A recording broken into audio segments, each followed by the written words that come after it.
Para luna kasuhun meninggali nu di pamri ajli kapihatur kahiyang rumuhun Gusti Rumah Suci yang merubeng alam mengawasa sadaya alam bihari, alam kiwari, jeung alam pois, alam karampa, alam karasa, jagat gerang, jagat penting, mugia kasepuhan apa sepuh kahiji apa sepuh kadua ngaubar urang sadayana iliwirna angin jadi pitutur hirup muga mulia waluya salawasna pun sapun rahayu.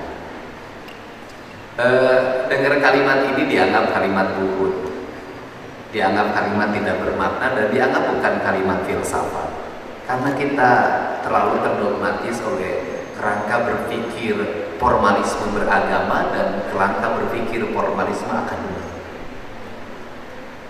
Saya tadi nama nyarita Sunda kan direkam, nanti bisa belum dengarin sok-sokan TikTok bahasa Indonesia aja, biar nanti yang Jakarta, yang orang mana-mana mengerti, karena dunia digital itu dibaca oleh banyak orang, agar tidak menjadi salah tafsir, karena sekarang lagi musim-musimnya memotong-motong kalimat saya agar bisa menurunkan elektoral.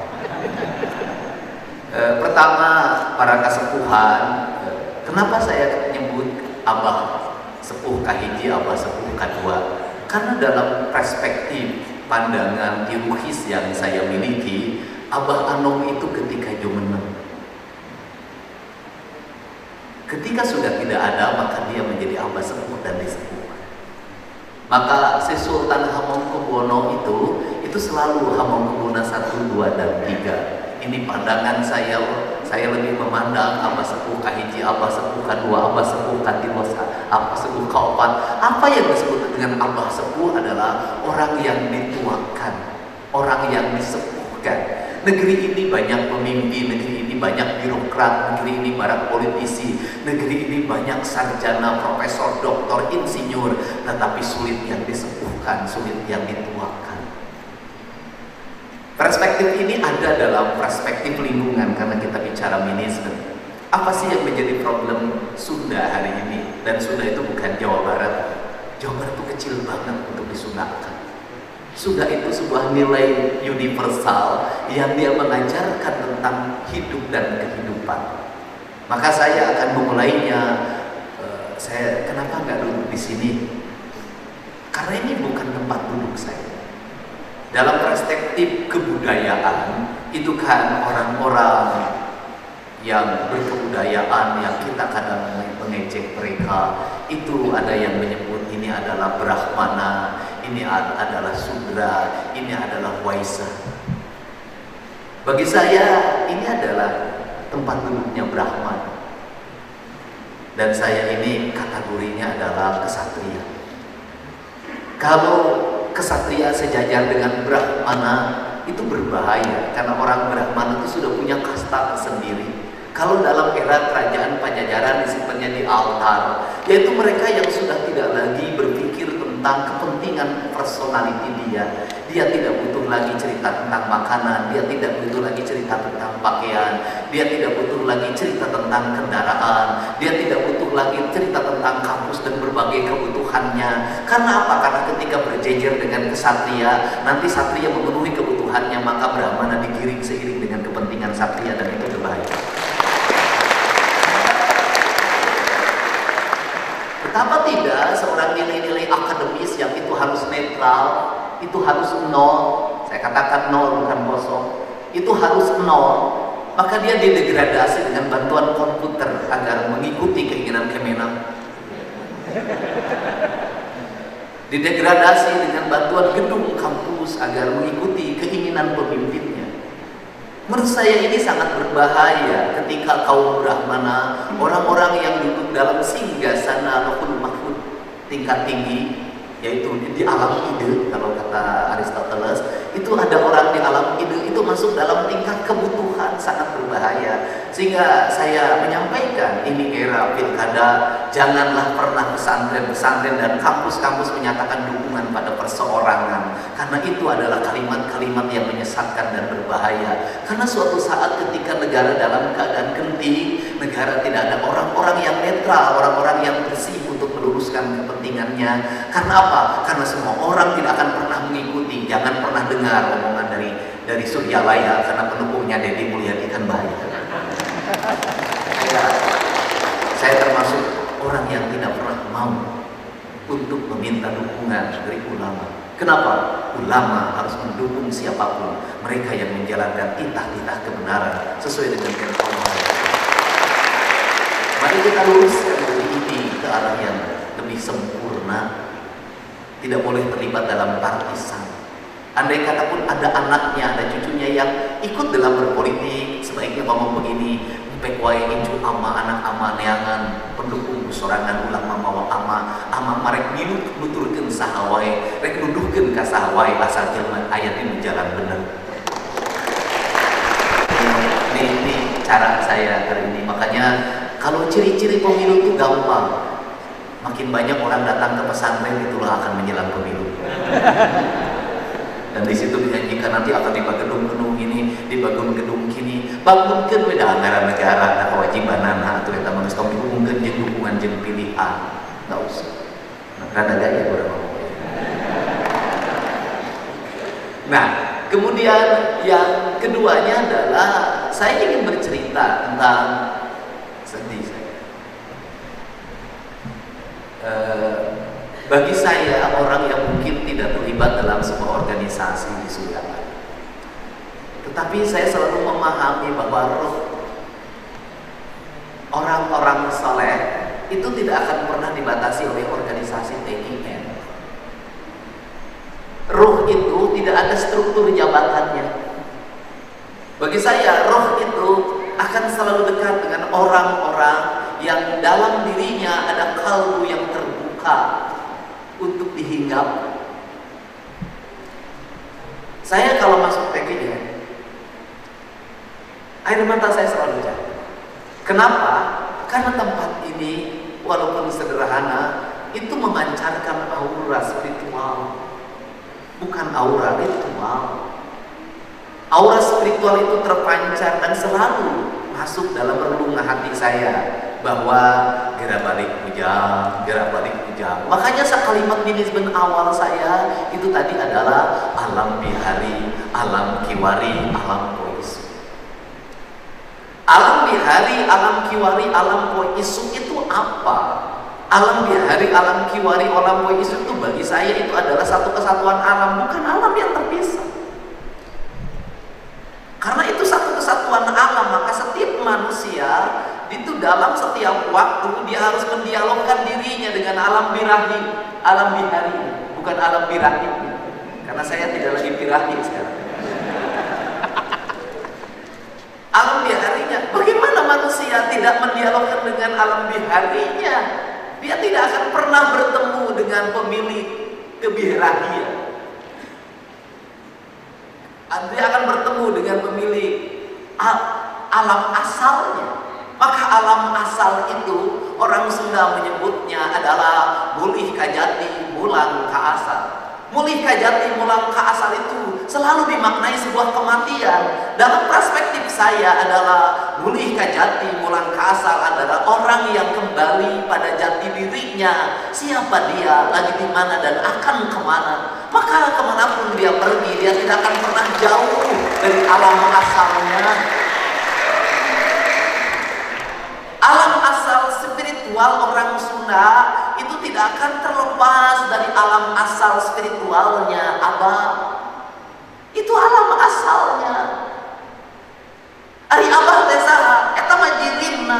Anu boga jirim saha? Anu boga asalna. Maka bagi saya kemursidan itu bukan formalisme.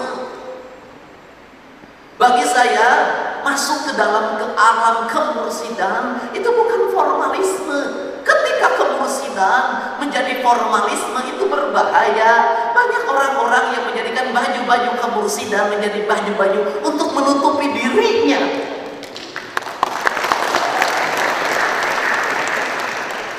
Ini berbahaya. Sama dengan reformasi ketika zaman Pak Harto, asal masuk partai baru maka menjadi partai, maka dia menjadi seorang reformis, padahal itu lagi cuci gudang. Karena alam kemursidan sadar itu, alam bawah sadar. Karena alam bawah sadar itulah alam kesadaran. Karena alam kesadaran, maka alamnya alam mahaba. Maka alam mahaba ada dua tingkatan dalam pemandangan saya itu. Yang pertama adalah ada kalimat orang Sunda secara teologis. Kalau orang Sunda dianggap kafir, orang Sunda dianggap musyrik, orang Sunda itu dianggap bertentangan dengan prinsip-prinsip keislaman. Gerang-garaji atau ujang kajero, ulang-alajina keluar. Lamun kalajina keluar, amal pernah jadi orok, menjadi orok maka jero. Yang keluar itu masturbasi, itu onani namanya. Lamun hayang jadi maka jero. Karena kajero orang Sunda itu kalimat awal dirinya saja sudah menamakan diri jisim kuring. Ini manajemen tuh nanti akhirnya pada industri profesionalis. Soft skill katanya Pak Undang bilang. Nah, mana yang mendengar itu? Jisim kuring itu ada 3 penggalan kalimat. Yang pertama adalah ada jiri. Ini badan kita. Namun cekal kasetna itu jurut bahas itu. Awak sakujur.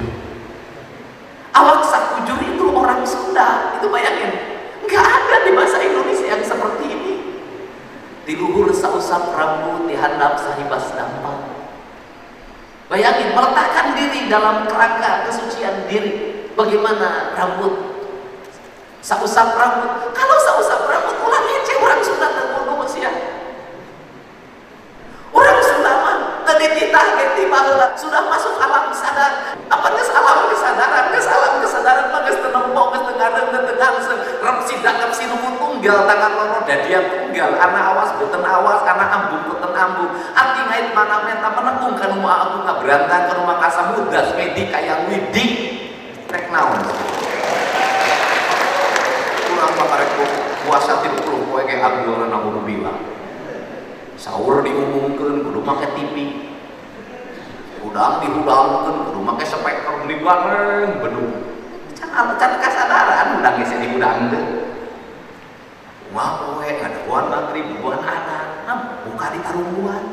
Berarti kan masih masuk dalam alam ragawi, bukan alam rohani. Kalau sudah masuk alam rohani, geus moal nungguan sahur, moal nungguan buka, kudu ditumandang ge datang sorangan. Nah, jadi kesurupan. Nah, lagi nur sausap rambut yang anak saya pas dapat. Kemudian cara mandinya kumaha orang sunat teuleum. Masih.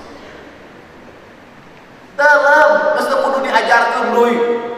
Mandi kudu kitu, teu kudu teuleum. Ai teuleum apa kapasehan kabeh dilelepkeun, dirina dilelepkeun teuleum. Nah, kira tareuleuh atuh ulah ngaku kaum spiritualitas tong ambul-ambulan we gerak teuleum. Lamun ambul-ambulan kabeh nu teuleum da saha? Sabab ge hiji waktu urang butuh jelema nu keur teuleum bakal dipenta ucapanana jeung panitahna. Sabab ambul-ambulan mah gadengna ge moal poe bosen. Ya ngomong berulang-ulang mah selain jampe ngaranna. Eta mah sastra. Nah, ini dihanap sahibas dapan, artinya apa? Kepalanya harus senantiasa bersih, kakinya harus senantiasa bersih, pikirannya harus bersih, kakinya harus bersih. Kalimatnya sederhana, bisa nurus bumi ngapak mega, lembang dina luhur cai, sudah pada tingkatan kemahabrataan kalau dalam kebudayaan. Nah, itu. Yang kedua adalah jirim isim. Nah, ini isim. Isim itu oleh orang-orang Cina, oleh orang-orang Korea, oleh orang Amerika itu diterjemahkan menjadi SIM card, chip. Itulah yang bisa mengendalikan handphone, gawe. Itulah yang bisa mengendalikan sistem. Itulah yang percakapan yang sudah dihapus pun nggak bisa, dia tetap bisa dibuka. Maka Anda tidak percakapan yang sudah dihapus pun, kasus Pina 2016 bisa kok dibuka percakapan. Bisa. Kenapa? Karena pencatatannya tidak akan titik koma pun yang hilang. dalam diri manusia itu ada isimnya, yang seluruh percakapannya, yang terucap, yang tidak terucap, maka dia akan senantiasa tercatat. Tidak ada penghapusan dosa, itu tidak ada, karena catatannya tidak akan hilang. Jadi kita mendapatkan dari Allah Rahman jeung Rahim, siapa lain dileungitkeun aya dan dihampura. Benten mah opat, tapi kalau terang ngapoe rajin ngepelna, kagum masuk merek kopi ngapoe guru nanya angin naik ujang, lain pinterna ujang baku bagirna. Ulah kau mesti Allah teh urang mah kuncir surga ge di peta ti aya. Nah, ini. Nah, karena isim, maka isim itu di dalam, di jero. Kulantaran isim teh di jero, kade eta jirim kudu nyambung jeung isimna. Kumaha supaya isimna aya kartuan, aya pulsaan wae, aya kuotaan wae eta ulah tadi. Gitu. Kudu dahar memeh lapar, kudu sare memeh tunduh, kudu udang memeh ya kuat nyari, kudu wareng memeh anggeus. Cek urang Sunda mah, ieu barudak saya mahasiswa sederhana, nggak Anda belajar kesuksesan, Anda baca buku manajemen 70 nggak akan sukses. Taruhan sih, moal sih, paling bisa ge hafalan akademik. Gampang, yang kunci sukses soft skill, ya kan? Attitude, budi pekerti, jirim, isim. Apa itu? Kieu atuh kalimat nate sederhana. Ujang moal menang perah lamun teu peuri, si guru cileun kentel peucih. Sederhana. Ai dia mulia di kikieuan aya sok macam utara. Ieu. Terus nu kaduana, emang promosi rupna kumaha? Dan kita ukur gitu we, guru cileun kentel peucih. Maka kenanya kabatur kan jadi badannya ideal terus nah. Nya apa guru cileun kentel peucih. Murangan sare, murangan dahar, eta kunci kesuksesan. Jadi tukang dagang, kunaon orang Sunda teu maju-maju dagang nanti siga urang Cina, agul tuh payung butut. Kajenting tekor asal sokor, karek boga proyek PL 200 juta menunjukkan di Pemda geus nyanu.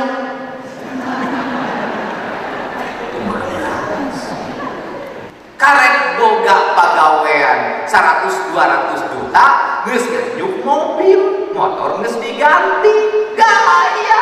Urang Cina tingali dahar bubur sia catok ketujuh. Tiba-tiba teh hudang mikir. Gaya dia lagi jadi orang Sunda kunaon saya berhasilna.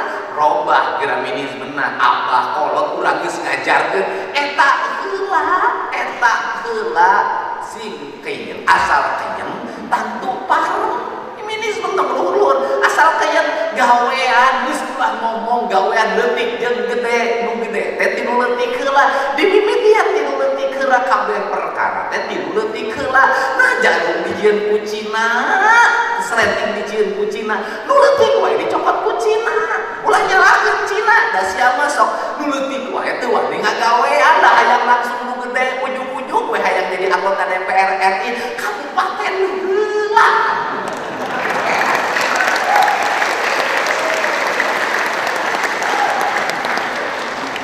Ya, ulah hayang ujug-ujug jadi mursyid. Ulah. Keun aya mursyid jeung teu mursyid mah Allah Gusti yang berbek alam. Begitu urang aku mursyid berarti teu mursyid. Apa kalimatna kieu? Hirup ukur sasamberan, awak ukur sasampayan, sariring-riring dumadi, sarengkak saparipola, sadaya kersanding Allah. Dan nyebut lagi lain Allah. Stop di aku atau bisa gak di aku geus keun bae ulah jiga-jiga maneh engkena kieu ciri orang intelektual adalah sirahna botak kacamatana tebal kan bahaya eta ciri-cirina eta asalna botak akademis kan bahaya buku botak teh mikiran pamajikan kabur kacamata tebal teh memang penyakit ciri intelektual eta ciri intelektual intelektual. Ciri khas seniman gondrong, awak teu kaurus, jenggotan ka mana, ceuk saha iro. Lamun kitu mah urang Pakistan seniman kabeh bukna gerong-gerong jenggotan. Ciri orang soleh adalah pakai baju gamis, ka mana mau tasbih. Di mana assalamualaikum, assalamualaikum, ceuk saha eta mah simbol. Ari ciri orang mursyid nu kumaha? Sacidung metu saucap nyata. Ngomong tepok nyarita teuang tapi kabeh jelema nurut, begitu mursyid. Ari ngomong ngomong teu didenge batur, ucap teu didenge batur, lain mursyid. Di mana ayana eta teh? Budak kuncir, budak janggotan, budak tumbal, disusul teka susul, diudag teka sampah, nu aya karigagak keur ngelak ulang tutumbul, teu kudu diteangan da ke bakal kapan. Teu kudu diaku da ke batu ge bakal ngaku. Kan aya jelema nu butuh kene pengakuan berarti kan jelema kene nu boga kabutuh. Pan kursin mah geus teu boga kabutuh. Nah, ini mah pagahan teh. Nah, jadi gitu. Nah, kelantaran itu bukan. Jadi sudahlah, hentikanlah perspektif kita. Jadi orang kaya naon? Orang kaya itu gampang pakai jas, pakai dasi. Bukan eta teh. Ceuk saha? Ketua yayasan di dasi komputer can katebus. Itu baju. Di Amerika orang nyapu jalan raya selesai nyapu pakai jas di dasi makan di restoran. Itu baju. Kenapa? Udaranya dingin. Memang harus pakai jas, pakai dasi agar tidak kedinginan. Baju. Eta mah baju. Ai baju mah simbol. Di Arab kabeh jelema make jas kagak make gamis. Ya kan harus digamis. Beda eta mah baju. Ari baju mah ciri sabumi, cara sadesa, jawada utung wiridna, sacarana lain nepak sejen ide. Naon hartina? Baju mah luyu jeung kabutuhanana, da teu mungkin atuh macul make gamis, teu mungkin antar di pangsi hideung. Teu mungkin atuh ngojek make gamis, atuh meureun ka eta. Kamu jari-jari kan teu mungkin. Luyu jeung kabutuhanana salat nganggo gamis kanggo muslimah da eta mah teu sawios. Eta mah urusan pribadi masing-masing. Ulah sok ngageugeuh baju batur. Sabab can tangguh baju eta mah di baju maneh. Logor cek batur sareng cek urang, ulah ngukur batur ku baju urang, ukur ku diri urang. Batur keur sare keur kuring nyarita heuh urang teh salah sangka, si eta teh ngadengekeun aing. Lamun urang keur nyarita di podium jalma asare kudu syukuran. Naon sababna ucapan urang teh nganturkeun manehna ka tibrakna sare.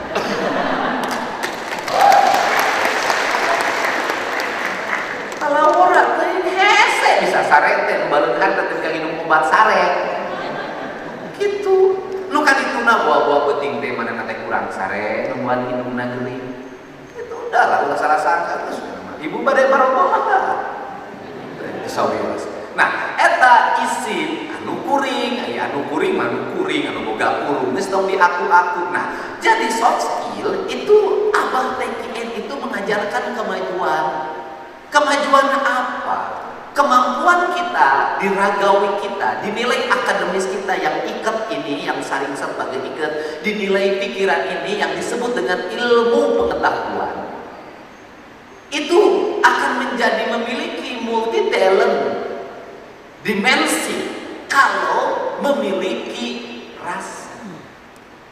Rasa itu akan melahirkan karsa. Karsa itu akan melahirkan karya.